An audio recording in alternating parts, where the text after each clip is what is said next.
And we're back with another episode of Lakers Latest. I'm Gerald Glassford, the host of the Lakers Latest podcast, part of the Fan Arc Network. There's that logo. Please like and subscribe, hit that notification bell, ding ding, right there for you on YouTube to get the latest notifications on when the latest Lakers Latest is brought up right to you from my friends at the Fan Arc Network. That's a lot of latest, I know that, right? But speaking of my friends at the Fan Arc Network, please go ahead and hop on over to their main channel on YouTube. Just type in Fan Arc on a YouTube search, comes right up, and you go ahead. You can check their main hub channel out. A ton of shows are there featuring a ton of teams that are updated daily, weekly, monthly, right there for you. So go ahead and make sure you like and subscribe as well. And then, of course, to my friends in the audio world from Apple Podcasts and Spotify, please follow and do what you can to go ahead and support us. If it gives you a spot for a 5-star review, that would be sensational if you can give it to us. Even if it's just great show, 5 stars. You put the comments in real quick. It is awesome. It is sincerely appreciated. And again, we couldn't do this without you. So any support that you give is sincerely appreciated by all of us at the Fan Arc Network and, of course, right here at Lakers Latest. Well, the Lakers regular season ends later today. Man, this season has gone by like that indeed. But they end the regular season against Utah later today. Several games going on at 5:30.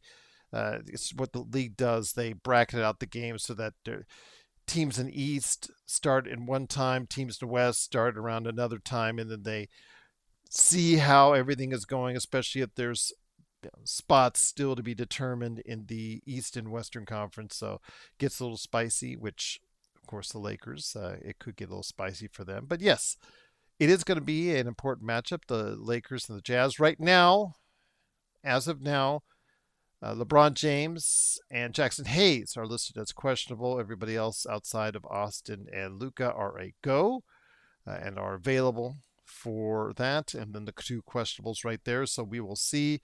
I know the Jazz still have like an entire army out of the lineup, and we will see what happens. Although they did beat Memphis with only 7 players. Memphis only had 6 players by 46 on Friday night with their bench players, rookies, things of that nature. So don't take them for granted, but get the job done. Because there still are things on the line. Even though the Lakers did clinch 4th place on Friday night, they can still get to 3rd. Denver facing off against San Antonio at the same time on the tip-off as the Lakers game. They will be facing off against each other. Nikola Jokic has to play 20 minutes in the game, I believe, so he's listed as questionable, but he's most likely going to play in order for him to be eligible for those postseason awards. And once the 21st minute happens, I think he'll probably be sent to the bench. So San Antonio, whoever is playing in San Antonio, has a chance to go ahead and possibly get that game because I'm sure they'll be resting quite a few of their players themselves, but we will see what happens. Jamal Murray, Gordon, Brown, all the main players for Denver, I believe, will all be out. So according to what I saw in the latest injury report, so we will see what happens. But yes, if the Lakers win against Utah and Denver loses against San Antonio, Lakers will end up in 3rd place in the Western Conference due to the tiebreaker. So we will see what happens. Keep your fingers crossed. Do you think it's possible? Please let me know down below. And of course, what's going to go on later today in the Jazz game. So let me know on that as well. But before we head on out, before we get to your comments or questions, Luke Kennard. Thought we'd talk about him for just a couple minutes. He is, especially with the injuries, one of the, I guess, silver linings of what we've seen with the injuries of Luka and Austin is that Luke Kennard has stepped up as a playmaker and been able to provide quite a bit of the playmaking. He did find his shot finally in the last game, which was a great sign. I know that his shooting had taken a back seat compared to what we saw with his playmaking and what was needed there, and also the rebounding and things of that nature that we see from Luka and Austin that sometimes take for granted. But he has done a great job of doing that, but he is a free agent. Now, if we do re-sign him, we obviously want him to go back to what he was doing before, mainly as a marksman coming off the bench or a marksman in the starting lineup, what have you. I do know that we've seen him now for longer periods of time, some of the cracks and the reasons why he is now with his fifth team. Tough. I know I said 7 teams, but it is fifth team, although it would be six if he hops somewhere else as far as next season. But his defense is still a great concern.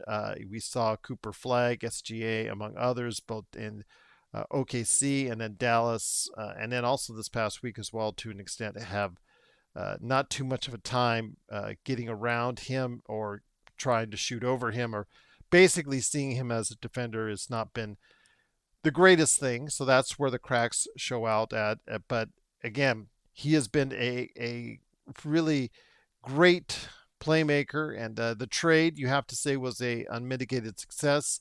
Got rid of Gabe Vincent, and then you brought in here one of Rob's few victories, Pelinka's few victories. He can take solace in with Luke Kennard, but the question is, what do you commit to with him coming up for next season? And again, his best attribute is if you get him in a position for 20 to 25 minutes, a game, but you target him 6 to 10 times a game, and he could take those shots from deep, shooting 6 to 10 times a game from deep. That would be amazing. And the problem is the Lakers, especially on that run, one of the things they kind of strayed away from, if I don't know if you guys want to check the box scores back, but there were some really invisible performances or cardio performances where he was just running back and forth and not getting much action at all.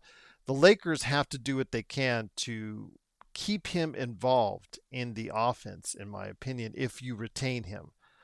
Otherwise, I don't see the purpose of it. If you're only going to give him 2 or 3 shots a game, you have to get him multiple shots a game. And if and when Luka or Austin come back to the lineup, they have to make it a priority to keep him involved in the flow of the offense and not just have him running back and forth, because then it exposes weaknesses in this game, especially on the defensive end. So again, if you have him out there, you got to make him a priority as far as shooting. I know that we talk about all the time. We have to make sure we feed the big guys. We make sure we have to do. Again, I understand that the ball cannot go everywhere all at once, but we do have to make sure when you got a guy that shoots 45 to 50% from three, that ball is at least getting to him enough times to make sure the defense recognizes that. And it only helps you because even when he's out there and if he is active, it opens up the lanes for drives to the basket that you may not normally have. So again, if you keep Kennard, let me know down below. I would not be opposed to it.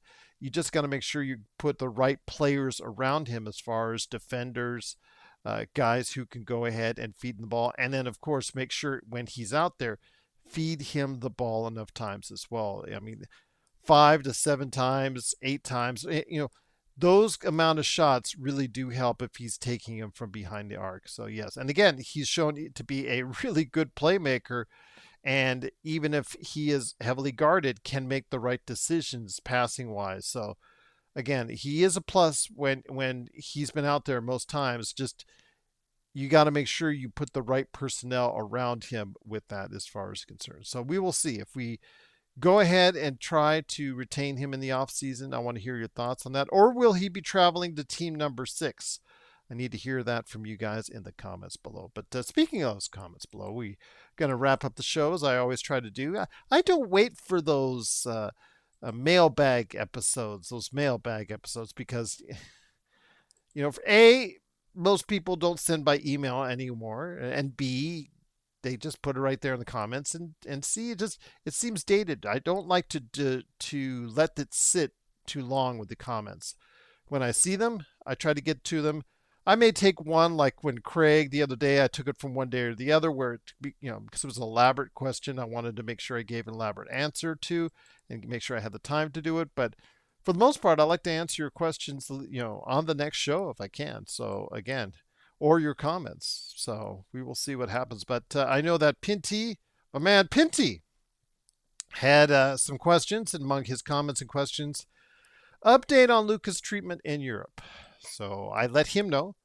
As I'll let you know, the update on Luka, as far as that's concerned, Slovenian media reports that Luka Doncic is currently in Slovenia. Remember, he was in Spain, where he was undergoing his treatment, where he is spending some time with his two daughters while continuing his recovery process. He is expected to return to Madrid in the coming days to begin the second phase of his hamstring rehabilitation, a key step in ensuring he is fully fit. Once that part of his treatment is completed, he will travel from Madrid to Los Angeles to rejoin the Lakers team. So we don't know how long this is going to be.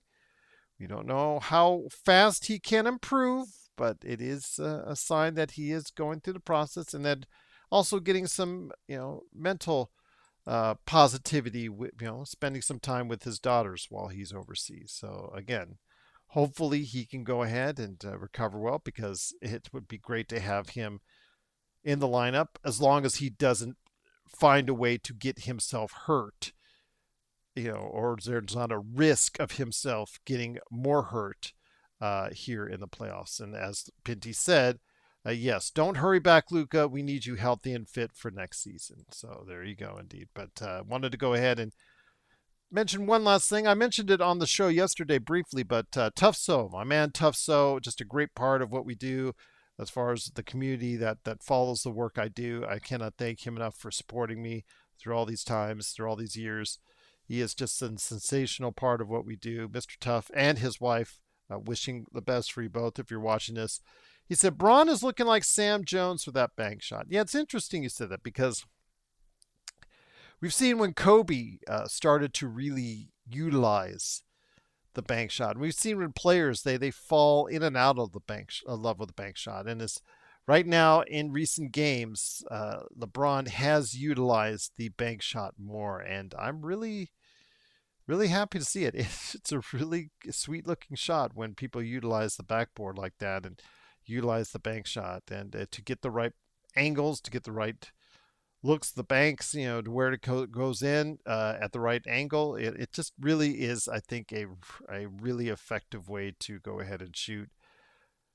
And I like it. You're right. Sam Jones, he was the master of the bank shot, and LeBron has been looking good as of late with those bank shots that he's been utilizing in his arsenal. So again, Tough, truly appreciate it. But if you have any questions on what the Lakers can do, what in the playoffs or on the line, third or fourth, Luke Kennard, what to do with Luke Kennard going forward. I know that a lot of fans are super happy with what Luke Kennard is doing. I have been, absolutely. I want to stress that.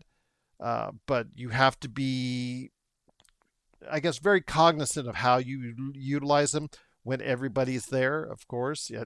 Out of necessity, he's doing what he's doing now. But when everybody's there, how do you utilize him? You have to keep him involved with the offense. So let me know your thoughts. Do you try to retain him, and how much, and what happens? So again, how much of a priority is he? Let me know your thoughts down below in the comments. And then, of course, also as well, I want to go ahead and make mention that if you are a viewer or a listener to Lakers Latest, I cannot thank you so much for doing so. Make sure you like and subscribe, hit that notification bell, and also 5-star review, and also support my friends at FanArc. But it's Gerald Glassford. Thank you so much for taking the time out of your day. Later today, it's the Lakers and Jazz, finishing off the Lakers season. What's on the line? Third place could be on the line. We'll find out if they get it. I'll have the recap for you tomorrow. But thank you so much for watching, listening.